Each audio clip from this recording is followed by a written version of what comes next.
Polis külli miqdarda narkotik vasitəni Gürcüstana gətirdiyinə görə Ermənistan vətəndaşını həbs edib. Cinayət əməlinə görə 20 ilədək və ya ömürlük azadlıqdan məhrum etmə cəzası nəzərdə tutulur. Sadaqlı sərhəd keçid məntəqəsində təqsirləndirilənin idarə etdiyi avtomobilə baxış zamanı hüquq mühafizə orqanları külli miqdarda təxminən 1 kiloqram narkotik vasitə ələ keçiriblər. Faktla bağlı Gürcüstan Cinayət Məcəlləsinin 260 və 262-ci maddələri üzrə istintaq aparılır.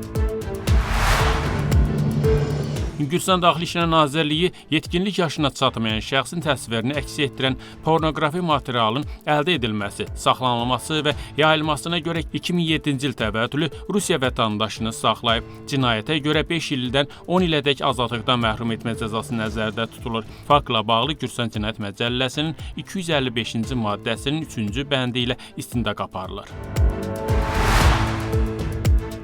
Daxili İşlər Nazirliyinin məlumatına görə Miqrasiya Departamenti 121 xarici vətəndaşı Gürcüstandan çıxarıb.